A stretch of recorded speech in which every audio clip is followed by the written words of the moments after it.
Es una excelente pregunta porque constantemente en los foros he mencionado que hay una distorsión en el derecho humano en nuestro país. Brevemente se los comento. La reforma constitucional del 7 de febrero de 2014 dio pie a la emisión de leyes secundarias, entre otras, en materia de protección de datos personales. Eso lo que generó es que en la temporalidad de las normas tuviéramos una ley de protección de datos personales en posesión de los particulares, la ley federal, de 2010, que entró en vigor en 2011, y una ley general de protección de datos personales en posesión de los sujetos obligados que se emitió el 26 de enero de 2017 y entró en vigor al día siguiente. Si se dan cuenta, hay una diferencia de 7 años entre una y otra norma que regula el derecho en sector privado, la de 2010, y en sector público, la de 2017. Esto básicamente ha generado cuestiones que con claridad generan una diferencia en el tratamiento de datos personales de los titulares o de los ciudadanos en función de si lo tiene una empresa o una institución pública. Podríamos decirlo de una manera muy sencilla que nuestro derecho es mejor o peor en función de si lo tiene una empresa o una institución pública. Y les voy a dar ejemplos de por qué considero eso.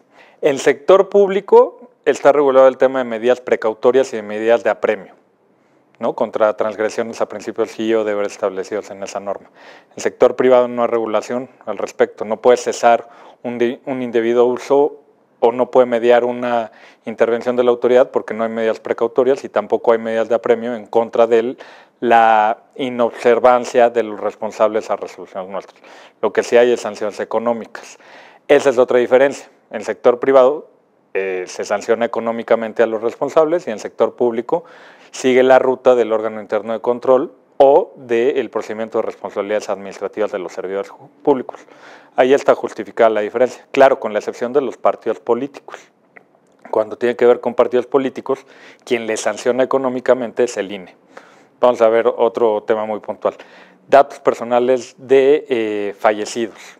Hay una regulación a través de la Ley General de Protección de Datos Personales en posesión de los sujetos obligados y de los lineamientos generales respecto de este tema para ejercicio de derechos ARCO a través de cuestiones de interés legítimo y o interés jurídico.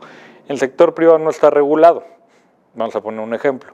Si yo voy a un hospital público y pido acceso a los datos de una persona fallecida en la cual yo tengo interés legítimo y o jurídico, y me lo tendrían que dar con amparo en la Ley del Sector Público de 2017 y los lineamientos generales. Pero si voy a un hospital privado, pues parecería que no, porque si no está regulado en la legislación y vamos hacia este concepto de que la autoridad únicamente puede hacer lo que expresamente le esté permitido, pues bueno, tendríamos una interpretación sesgada y estricta o restringida. ¿Qué se ha hecho en ese caso a través de resoluciones de este instituto? Pues generar interpretación que sea, digamos, acorde y ver en qué modular el derecho también en el sector privado en este aspecto.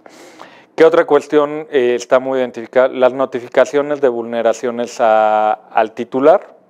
Está establecido en la ley del sector privado y en la ley del sector público las notificaciones de vulneraciones de seguridad van hacia el titular, pero también hacia la autoridad, es decir, hacia el INAI. De lo contrario, ¿cómo nos podríamos enterar que hay una vulneración, un acceso no autorizado y que están comprometidos datos de titulares mexicanos si no hay una obligación de notificar a la autoridad? Esto sí acontece en el sector público y no sucede en el sector privado.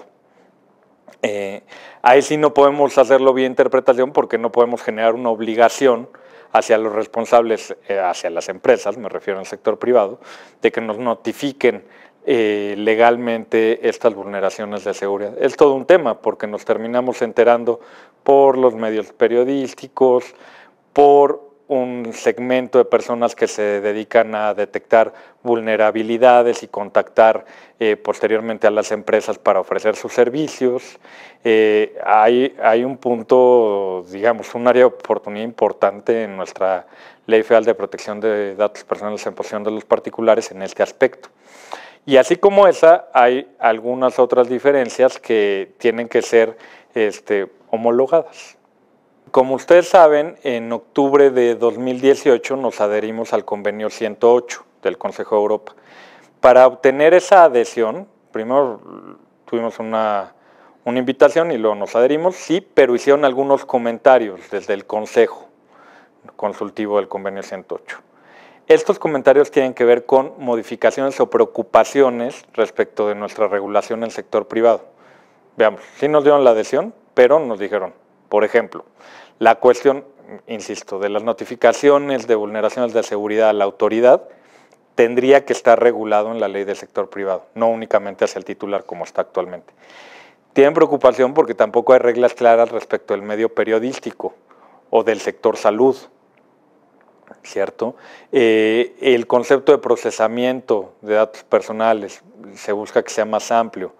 Hay una serie de situaciones que ya nos fueron observadas en el dictamen que se emitió en 2017 y que si queremos acceder a la firma del protocolo 223, convenio 108 Plus o modernización del 108, como lo quieran llamar, las tres cosas es lo mismo, pues tendríamos por lo menos que considerar lo que ya analizó en ese momento el Consejo Consultivo del Convenio 108.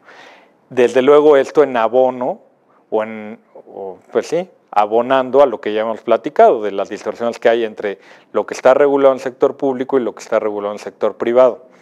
Otra de las cosas que llama la atención en ese dictamen, en el artículo 2 de la Ley Federal de Protección de Datos Personales en posesión de los particulares, se establece que las sociedades de información crediticia no serán responsables en términos de esa legislación y manda la regulación específica para este tipo de sociedades.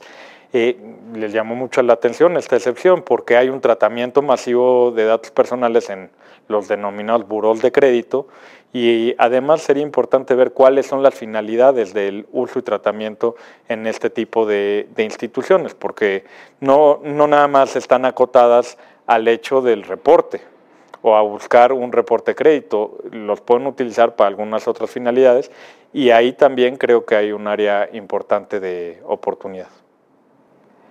Lo hemos comentado en algunas otras ocasiones y ustedes lo verán en varias exposiciones públicas que han tenido desde luego los comisionados y nosotros desde la parte técnica a través de esta secretaría. Generar una cultura de protección de datos en nuestro país es un reto titánico porque, digamos, veamos el escenario. Nuestro padrón de sujetos obligados en el sector público es de más de 700 a nivel federal y a nivel nacional, en los 3 niveles de gobierno, ronda los 8,000 sujetos obligados.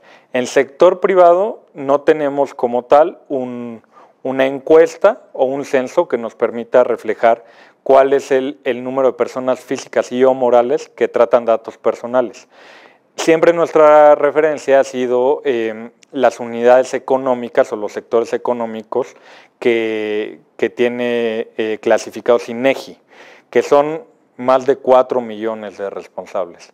Entonces, la verdad que desempeñar o desarrollar funciones de capacitación, difusión, etcétera, vinculadas con este universo, nada más por lo que refiere a quien tratan datos personales, requiere de acciones sistematizadas, metodológicas, organizadas para poder llegar más y llegar a todos los lugares que tenemos que hacerlo, no solo a las ciudades que tienen una actividad económica más activa, como podría ser la Ciudad de México, la Ciudad de Monterrey, la Ciudad de Guadalajara, ¿no? Tenemos que buscar que el Sistema Nacional de Transparencia también es un mecanismo para la difusión de este derecho, no solo en el sector público, que ya está establecido de esa manera por Ley General de Protección de Datos Personales en posesión de los sujetos obligados y el régimen transitorio, que fue la emisión de las leyes estatales, armonizadas a las bases y estándares establecidos en esa norma general,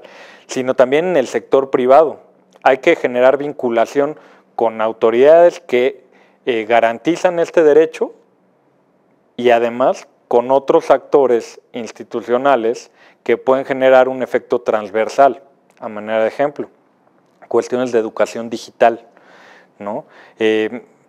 Hay varios programas y hay varios esfuerzos que ya se han tenido concreción en algunos estados, en específico en Jalisco, y que generan vinculación desde temprana edad con esta materia, en los niños, en nuestros niños. La inclusión de materiales de protección de datos personales en libros de texto de educación básica, la vinculación del tema y de los riesgos que hay en una etapa que vivimos de economía digital. O sea, toda nuestra vida gira en torno a las cuestiones digitales. Todos tenemos en algún momento del día contacto con algún mecanismo digital para comunicarnos, para hacer un pago, para contratar un servicio, etc. Nuestros hijos ya nacieron con esto, o sea, son nativos y utilizan los dispositivos digitales incluso, en muchos casos, mejor que nosotros. Entonces, generar una conciencia de los riesgos que tiene esta vinculación o este desarrollo de la vida diaria con el entorno digital es fundamental para que sepa la ciudadanía algo que es fundamental, que tienen un derecho vinculado con sus datos personales. ¿Cómo podemos ejercer un derecho si no sabemos que lo tenemos? Y esa es una gran tarea.